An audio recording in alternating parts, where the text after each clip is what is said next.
नमस्कार, मैं हूँ श्रद्धा और आप देख रहे हैं न्यूज़ वन इंडिया। आज हम बात करेंगे मुस्लिम सेवा संघ के राष्ट्रीय अध्यक्ष फिरोज़ मुसलमान से। केंद्र सरकार द्वारा जो बिल पास किया गया है, उस पे कहीं न कहीं किसानों की मंजूरी नहीं है। तो इस पे आपके द्वारा आपकी क्या बोलनी है? नहीं, किसान आंदोलन जो स्टार्ट हुआ है पूरे देश भर में पिछले 17 दिनों से किसान भाई सारे दिल्ली के बॉर्डर पे बैठे हुए हैं। उनका जो एमपीएल जो बिल है, किसानों के विरोध में जो इस सरकार ने बिल बनाया है, उसको वापस लेने के लिए उनकी एक माँग है और वो जायज़ है। आप देख रहे हैं कि सिर्फ़ पहले तो सारे पंजाबी किसान वहाँ पे पहुँचे थे पहले 2-4 दिनों में, आप सारे देश भर से किसान वहाँ पे पहुँच रहे हैं। और उनकी सबकी एक ही माँग है कि ये जो बिल बनाया हुआ है उसको वापस लिया जाए। सरकार भी अपनी बात को जहाँ तक के अब तक रखी हुई है, वो बिल नहीं वापस लेने में उसमें अमेंडमेंट करके देना चाहती है और ये किसानों को इस टाइम बिल्कुल भी मंज़ूर नहीं है। उनका साफ-साफ कहना है, इस पे हाँ या ज ना में जवाब मिले। तो हमारा किसानों को पूरी तरीके से समर्थन है। देश के सारे किसान जहाँ पे भी किसान आंदोलन चल रहे हैं, अभी धीरे-धीरे करके 14 तारीख को पूरे महाराष्ट्र भर में, पूरे गुजरात भर में, एमपी में, यूपी में सब जगह पे किसान आंदोलन बड़े तेज़ी से और चलेंगे। तो हमारा साफ कहना है कि किसान आंदोलन की जो माँग है उसको पूरा किया जाए और किसानों को ठंड में, बरसात में दिल्ली बॉर्डर पे ना रुकाते हुए उनको अपने घर भेजें। उनको अपने घर भेजकर किसानों को अपने कार्य करने के लिए मदद करें और उनका बिल वापस लेकर उनको उनको उनका साथ कि दें। प्रसिद्ध पत्रकार अमीश देवगन के ऊपर कुछ आरोप लगाए गए हैं। क्या आप बता सकते हैं ये आरोप क्या है?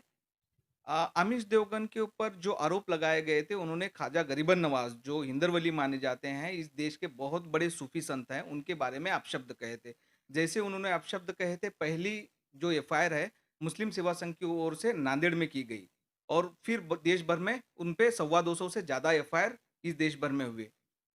हम इसको सामाजिक और सांस्कृतिक दहशतवाद मानते हैं, जो बार-बार मुस्लिम संतों को, महापुरुषों को और राजा-महाराजाओं को बदनाम करना, उनकी प्रतिमा मलिन करना इस पत्रकारों ने बहुत तेज़ी से शुरू किया है।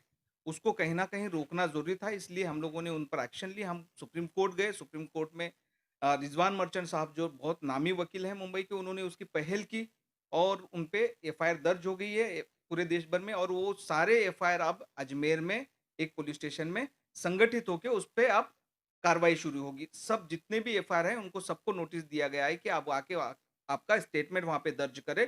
ये बहुत बड़ी जीत है। ये मीडिया पर बहुत बड़ा एक नकेल कसने का जो हमारा मकसद था, हम उस मकसद में कहीं न कहीं कामयाब होते दिख रहे हैं और हम लोग अमीश देवगन जैसे जितने भी पत्रकार हैं, जो समाज में दोनों समाज में तेढ़ निर्माण करना या किसी भी महापुरुषों को बदनाम करने वाले ऐसे लोगों पर आने वाले टाइम में भी ऐसे नकेल कसने का काम मुस्लिम सेवा संघ ज़रूर करेगी। सर, अभी ये 2020 में हमने देखा बीजेपी सरकार है, लेकिन कहीं न कहीं लोग उन्होंने खुश अपना नहीं विश्वास हैं। खोया है, जहाँ पे भी आपने देखा जितने भी बिल ले आने थे इनको, ये सारे कहीं न कहीं समाज विरोधी रहे, किसान विरोधी रहे, देश विरोधी रहे, जितने भी बिल हैं। आपने जीएसटी लेके आए, उसको पूरा समर्थन नहीं मिला। आपने एनआरसी लेके आए, उसमें उसमें समर्थन नहीं मिला। जितने भी बिल लेके अब ये किसानों के खिलाफ बिल लेके आए, उसमें आपको समर्थन नहीं है। आप ये सारे जो काम होने चाहिए देश हित में, वो नहीं करते हुए ये अलग ऊट-पटांग बिलें लाके ये समाज को कहीं न कहीं बाँट रहे हैं, देश को कहीं न कहीं बाँट रहे हैं। इनको कहीं न कहीं बाकी जो सरकार से जो जुड़ी हुई संस्थाएँ हैं, उनको मजबूत करने के बजाय ये संस्थाएँ बेच रहे हैं।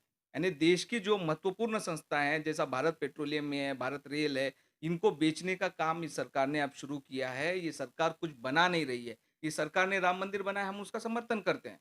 आप किसी एक समाज के भावनाओं को सँभालने के लिए अगर कुछ चीज़ कर रहे हैं तो उसका समर्थन है, लेकिन उसके आड़ में ये सारी चीज़ जो समाज की ये देश की धरोहर है उसको ना बेचे, समाज हित में निर्णय ले ले। समाज जिस चीज़ को निर्णय को मान नहीं रहा है, वो निर्णय को वापस ले ले। अब हाल ही में उन्होंने दूसरा पार्लियामेंट 20,000 करोड़ रुपीज़ का पार्लियामेंट बनाने की जिसकी ज़रूरत नहीं थी। अब किसानों की ज़रूरत है, अब भुखमरी की ज़रूरत है, देश 1 साल से बंद है, लोगों को रोज़गार नहीं है, लोगों को नौकरियाँ नहीं, उनके व्यापार ठप पड़े हुए हैं। कहीं न कहीं वहाँ मदद करने बिना तरीके तो से कहा दूसरी फिर से इमारत एक नया पार्लियामेंट बन रहा है।